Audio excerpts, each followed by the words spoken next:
Bonjour, dans cette séquence, je vais vous parler de relativité restreinte et essayer de vous montrer d'où vient le phénomène de dilatation des durées.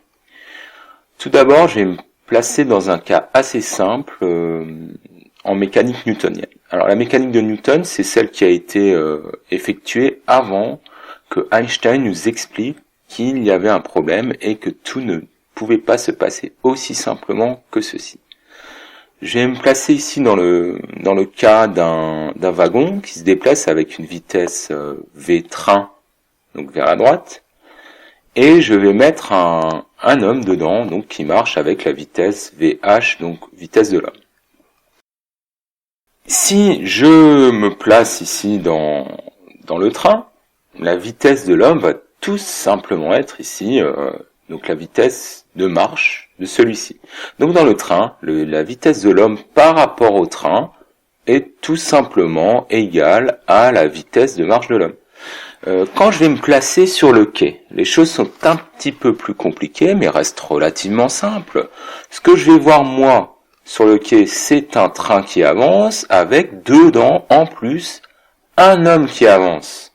Donc la vitesse de l'homme par rapport au quai, ça sera la vitesse de l'homme donc dans le train plus la vitesse du train. En mécanique classique, cette somme ici des vitesses est appelée la loi de composition des vitesses. Je vais ici maintenant donc me placer dans une situation un petit peu différente. Donc j'ai toujours un train qui avance avec une vitesse vt, donc v-train, et dedans cette fois-ci je vais mettre un homme immobile avec une lampe, ici, qui va émettre un signal dans la même direction et le même sens que le train. Un signal lumineux, donc qui va se propager à la vitesse de la lumière, que je vais appeler c. On va un petit peu comparer les situations ici. Donc j'ai la première situation donc avec l'homme dans le train qui émet ce flash lumineux dans la direction et le sens du train, et un homme qui est sur le quai ici immobile et qui émet également un flash lumineux avec la même lampe frontale.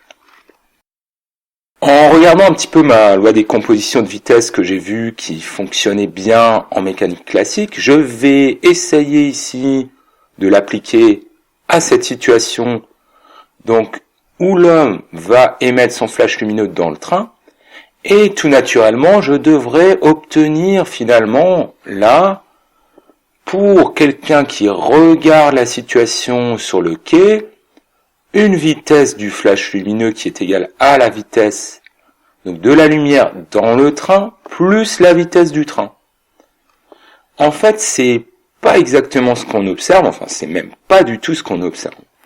On voit que si les deux hommes émettent un flash lumineux au même moment, admettons qu'ils atteignent ici un mur situé à une certaine distance, ils vont l'atteindre exactement en même temps. Alors, qu'est-ce que ça veut dire ceci ? Ça veut dire que la vitesse de la lumière va être la même, quel que soit le référentiel dans lequel on se situe. Donc là, ma vitesse de la lumière, donc pour l'homme immobile, est la même que pour l'homme qui se trouve dans le train. J'ai donc ici ma vitesse de la lumière par rapport au train qui est égale à la vitesse de ma lumière par rapport au quai, et tout ceci est égal à la vitesse de la lumière, c. Ça veut dire que notre vitesse est invariante ici par changement de référentiel. Donc ça change ici de ma situation différente où j'avais une loi de composition des vitesses. Maintenant qu'on a vu que la vitesse de la lumière donc était constante quel que soit le référentiel dans lequel on va se situer, on va prendre une situation un petit peu différente. Je vais toujours utiliser des flashs lumineux comme outil de travail ici, et toujours un train. Alors les roues ont disparu, mais on va faire ça. Je vais prendre deux situations, toujours comme avant, une situation où je vais me placer dans le train, et puis une situation où je vais me placer sur le quai, et je vais prendre un train qui avance avec une vitesse v, donc orientée comme ceci, c'est-à-dire de la gauche vers la droite. Dans ce train, qu'est-ce qui va se passer? Je vais prendre quelqu'un qui va émettre un flash lumineux, donc du sol vers le plafond. Ce flash lumineux va être réfléchi par un miroir et va retourner sur le sol. C'est cet événement-là que je vais essayer de mesurer. Donc, c'est-à-dire que je vais mesurer les durées entre le moment de l'émission, ici, de mon flash lumineux, et ma réception au même endroit de mon flash lumineux. Donc, mon détecteur se trouve au sol.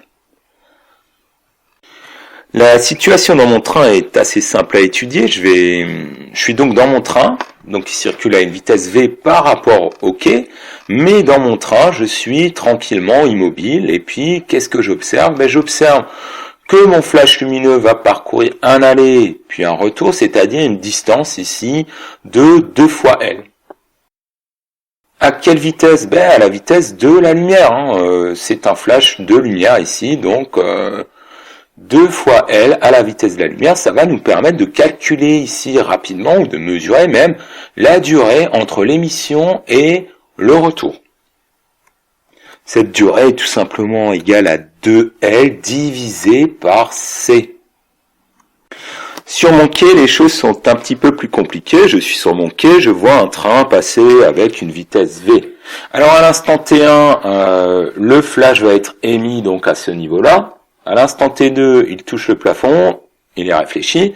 Puis à l'instant T3, ici, je réceptionne mon flash de nouveau au niveau du sol. Alors, si je suis sur le quai, qu'est-ce que je vais voir? Je vais voir mon flash lumineux ici, donc qui va se déplacer avec le train en montant vers le plafond, puis qui va être réfléchi et qui va descendre vers le sol. J'obtiens donc un trajet de ma lumière ici beaucoup plus long que je vais appeler grand L et qui va se placer donc entre deux instants T3 et T1. Je vais définir ici deux durées, celle que je vais mesurer donc dans le train et puis celle que je vais mesurer sur le quai. Ça sera donc la durée qui va correspondre aux instants ici, j'émets le flash et jusqu'à l'instant où je le réceptionne. Donc un parcours de 2 fois L ici et puis un parcours de grand L sur le quai. Donc la durée dans le train va être appelée delta T0, qu'on va appeler le temps propre, et la durée sur le quai va être appelée delta T', c'est-à-dire le temps mesuré. Alors pourquoi temps propre? C'est un temps que je vais mesurer à l'endroit où se passe l'événement ici, quand je suis immobile dans mon train. D'accord? Là, qu'est-ce qui se passe? C'est que l'observateur qui est sur le quai, finalement, par rapport au train, lui aussi est en mouvement. Donc c'est quelqu'un qui est dans un référentiel qui va bouger par rapport à l'événement. Ça va être un temps mesuré delta T'. Alors je vais reprendre la situation ici la plus compliquée, c'est celle où je suis observateur sur le quai, donc je vais mesurer ici une durée que j'ai appelée delta T'. Je vais rajouter mes instants, T1, T2, T3, donc on a vu que T1 correspondait à l'instant j'émets le flash, T2 réception au niveau, réflexion plutôt au niveau du plafond, et T3 je réceptionne mon flash au niveau du sol. La durée de l'événement ici, l'événement donc émission-réception est égale donc à T3 moins T1, je vais l'appeler delta T', puisque c'est la durée mesurée ici sur le quai. Donc cette durée mesurée, elle est égale au trajet ici parcouru par la lumière, que je vais appeler grand L, divisé par la vitesse de la lumière. Donc grand L sur C. Pour un observateur qui est dans le train, cette durée elle va être très simple à mesurer. Pourquoi? Parce que pour l'observateur qui est dans le train, qu'est-ce qu'il fait? Il va mesurer donc ici delta T0, ça va être la longueur de parcours 2 fois L divisé par la vitesse de la lumière. Donc j'ai finalement ici mes deux durées, ma durée mesurée sur le quai, donc delta T' qui est égale à grand L sur C, et delta 0 qui est égal à 2 fois petit L sur C. À ce niveau-là, c'est déjà intéressant de remarquer qu'en comparant delta T' et delta T0, je vois assez facilement que delta T' supérieur à delta t0. Pourquoi? Parce que ma durée de parcours ici est plus grande, car mon parcours à la vitesse c, grand L, est plus long dans le cas de l'observateur qui est sur le quai que mon parcours pour l'observateur qui est dans le train 2 fois petit l. Donc j'ai déjà ici ma dilatation des durées qui apparaît. Ça veut dire quoi? Ça veut dire que un observateur qui est sur le quai va voir l'événement, donc émission, réception flash, avec une durée plus grande que celui qui est dans le train. Alors finalement, une fois que tout ceci est posé, vous allez voir que le reste est juste d'ordre technique finalement pour arriver à exprimer le rapport entre delta t' et delta t0. Alors, qu'est-ce que je vais faire? Je vais exprimer mes longueurs ici, ma longueur grand L en fonction de mes données. On a vu que pour parcourir grand L, il fallait une durée de delta t', donc j'ai grand L qui est égal à la vitesse de la lumière c fois delta t'. Pour l'observateur qui est dans le train, la durée de delta t0 correspondait donc au parcours 2 fois petit l. Donc mon parcours 2 fois petit l est égal à la vitesse de la lumière multipliée par delta t0, c'est-à-dire le temps mesuré dans le train. À ce niveau-là, je peux encore exprimer la distance d. Alors la distance d, ça va être la distance parcourue par le train ici pendant la durée delta t'. Donc l'observateur, entre le moment où le flash est émis et réceptionné, l'observateur sur le quai voit le train se déplacer d'une distance petit d. Cette distance petit d, elle est égale à la vitesse du train multipliée ici par la durée delta t', c'est-à-dire cette durée entre l'émission et la réception du flash lumineux. À partir de ces trois relations-là, je vais pouvoir ici simplement exprimer en utilisant ce triangle-là, ce triangle rectangle, donc où toutes mes distances sont déterminées. Donc j'ai ici d sur 2, j'ai ici petit l et grand L sur 2 pour mon hypoténuse ici du triangle rectangle. En utilisant le fameux théorème de Pythagore, qu'est-ce que je vais pouvoir écrire? Que ici, la longueur de mon hypoténuse au carré, c'est-à-dire L sur 2 au carré, est égale à D sur 2 au carré plus petit l carré. Donc voilà, je retrouve mon expression ici. Je vais remplacer grand L par C fois delta t', petit l par C fois delta t0 et petit d par V fois delta t'. J'obtiens finalement la relation que je trouve ici, donc à ce niveau-là, donc C delta t' sur 2 au carré est égal à V delta t' sur 2 au carré plus C delta t0 sur 2 au carré. Là, ça va être que du réarrangement. Je peux ici donc tout développer et remarquer que mon facteur 2 au carré donc va pouvoir être simplifié.